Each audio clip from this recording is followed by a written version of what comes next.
CBI సవాల్కి స్పందించారు గంగుల బ్రిజేందర్ రెడ్డి. అఖిలప్రియపై చేసిన ఆరోపణలకి కట్టుబడి ఉన్నారని, అహోబిలం ఆలయంలో ప్రమాణానికి సిద్ధమని స్పష్టం చేశారు. ఆళ్లగడ్డలో ప్రతి దానికి కమిషన్లు వసూలు చేస్తున్నారని, అఖిలప్రియ కమిషన్లతో అహోబిలం ఆదాయానికి గండి పడుతున్నట్టు ఆరోపించారు. మరింత సమాచారం మా స్పెషల్ కరెస్పాండెంట్ నాగిరెడ్డి అందిస్తారు. ఆళ్లగడ్డ ఎమ్మెల్యే భూమా అఖిలప్రియ, మాజీ ఎమ్మెల్యే గంగుల నాని మధ్య విమర్శలు ప్రతి విమర్శలతో ఆళ్లగడ్డ ప్రాంతంలో ఉత్కంఠ నెలకొంది. తీవ్రమైన ఆరోపణలు ఎమ్మెల్యే మీద చేశారు. ప్రస్తుతం మనతో మాజీ ఎమ్మెల్యే గంగుల నాని ఉన్నారు.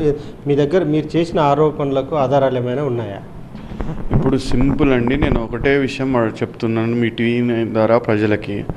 1,50,00,000కి మేలో టెండర్ని కాల్ఫర్ చేసింది దేవస్థానం, అంటే మఠం, అహోబిలం మఠం కాల్ఫర్ చేసింది. ఆ టెండరు వివిధ కారణాల వల్ల అది పోస్ట్పోన్ అంటే క్యాన్సిల్ అయిన దాన్ని వాళ్ళు టెండర్లో క్లియర్గా మెన్షన్ చేశారు. 1,50,00,000 పైన ఎవరు వచ్చినా కానీ మేము టెండర్ ఇచ్చేస్తామని చెప్పేసి అహోబిలం దేవస్థానము దాంట్లో క్లియర్గా మెన్షన్ చేయడం జరిగింది. దానికి ఎవరు కూడా లోకల్స్ రాలేదు. ఆ టెండర్ క్యాన్సిల్ అయిపోయింది. 1,70,00,000కి అక్షరాల వాళ్ళు ఈ టెండర్ని వాళ్ళు చేసుకోవడం జరిగింది ఈ సంస్థతో. ఈ సంస్థ ఎవరో కూడా నాకు తెలియదు.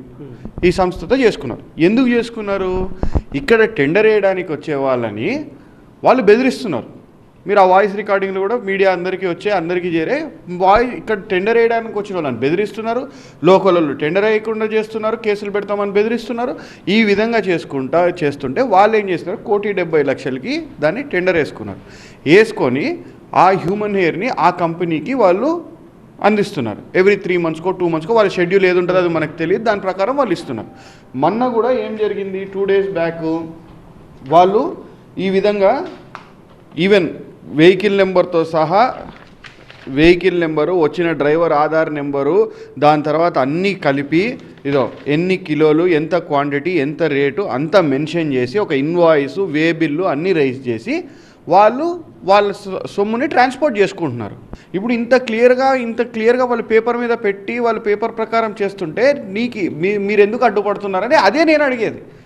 మీరు ఎందుకు అడ్డుపడుతున్నారని మీరు అడిగే క్వశ్చనే నేను అడుగుతున్నాను. ఎందుకు అడ్డుపడుతున్నారు? మీ ఇంట్రెస్ట్ ఏంటి దాంట్లో? అంటే వాళ్ళు తప్పు చేసి ఏం తప్పు చేసినారు చూపించండి అంటే దానికి సమాధానం ఉండదు. దాంట్లో మీరు చర్యలు ఉండాలి కదా, ఎందుకు లేవు చర్యలు? అదే మేము అడిగేది. ఇప్పుడు నువ్వేదో ఛాలెంజ్కి నేను ఎక్కడైనా ఛాలెంజ్కి నేను చెప్పిన మాటకి నేను కట్టుబడి ఉన్నాను. నిన్న కూడా నువ్వు అహోబిలం అంటే నేను రావడానికి రెడీ అయ్యాను. అయిన తర్వాత పోలీసులు నన్ను అడ్డుకోవడంతో నేను ఆగాను. తర్వాత నేను చెప్పాల్సింది చెప్పి ఈ రోజు కాదు ఏ రోజుకైనా నేను చెప్పిన మాటకి నేను కట్టుబడి ఉన్నా. నేను చూపించిన ఎవిడెన్స్లలో ఏదైనా తప్పైతే మీరు నా మీద ఎటువంటి యాక్షన్ అయినా తీసుకోవచ్చు. అంటే మీరిద్దరి ఆరోపణలు ప్రత్యారోపణలతో ఆలయ ప్రతిష్ట దెబ్బతిందని అనుకోవచ్చా?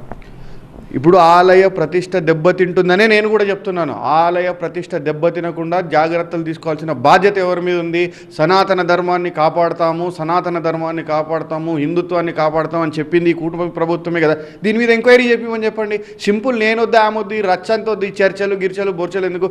ఒక రిటైర్డ్ జడ్జినో ఎవరైనా వేసి ఈ 2 సంవత్సరాలు గతంలో 2004 నుంచి మొత్తం డేటా తీసి ఎప్పుడెప్పుడు ఏమేమి జరిగింది, ఏ టెండర్లు పెరిగినాయా తగ్గినాయా, అసలు ఎందుకు ఈ 2 సంవత్సరాల నుంచి టెండర్లు జరగడం లేదు, ఈ విధంగా అవకతవకలు ఎందుకు జరుగుతున్నాయి, ఎవరు దీంట్లో భాగమని చెప్పి చేయమని చెప్పండి. అయిపోతుంది కదా, తెలిసిపోతుంది కదా. గవర్నమెంట్ అనుకుంటే ఎంత పని అది? నేను గత 2 సంవత్సరాల నుంచి ఇదే ఇష్యూలు చెప్తున్నా. గతంలో కూడా నా మీద ఆరోపణ చేసింది ఇట్లనే చేసి నువ్వు ప్రమాణం చేయి అహోబిలం వచ్చి నేను అహోబిలం పోయి నరసింహస్వామి ముందు ప్రమాణం చేసి చెప్పాను. నేను 1 రూపాయి ముట్టినట్టు నువ్వు చూపిస్తే నేను దేనికైనా సిద్ధమై దేవుని మీద ప్రమాణం చేసి చెప్తున్నాను అని చెప్పి నేను చెప్పినాను. ఆడిని ఇప్పుడు కూడా సిద్ధమేనా అని అడుగుతుంది. నేను సిద్ధమే అని చెప్తున్నాను కదండి. నేను మాట్లాడిన ప్రతి మాటకు నేను కట్టుబడి ఉన్నాను. ఈరోజు పోయిన సంవత్సరం 1,50,00,000కి టెండర్ జరిగింది. అది మీ పేరు మీద లేదంటే మీ బినామీలు పాడినారు. 50,00,000 కట్టారు, ₹1,00,000 కట్టలేదు. అది కూడా వసూలు చేయాల్సిన బాధ్యత మందే కదా. దేవుని మీద అంత ప్రేమ, ఆ ఆలయ అభివృద్ధి మీద అంత ప్రేమ కూడా ₹1,00,000 వసూలు చేసి కట్టిద్దాం రండి. మీరు నేను ఇద్దరం పోదాం. ఎవడు పాడినాడో వాడిని వసూలు చేసి కట్టిద్దాం. గతంలో కూడా మీరు అంటున్నారు మా వాళ్ళు ఏదో కట్టాలి, అది కూడా వసూలు చేసి కట్టిస్తాను. నేను కూడా వసూలు చేసి కట్టిస్తాం మొత్తం. ఈ పరిస్థితి ఆళ్లగడ్డ ఎమ్మెల్యేపై చాలా తీవ్రమైన ఆరోపణలు చేశారు. ఆరోపణలకు ఆధారాలు కూడా ఉన్నాయి. ప్రభుత్వం కూడా దీనిపై విచారణ జరిపించాలి అనేది మాజీ ఎమ్మెల్యే గంగుల నాని డిమాండ్గా ఉంది. కెమెరా పర్సన్ వీరేష్తో నాగిరెడ్డి, TV9, ఆళ్లగడ్డ.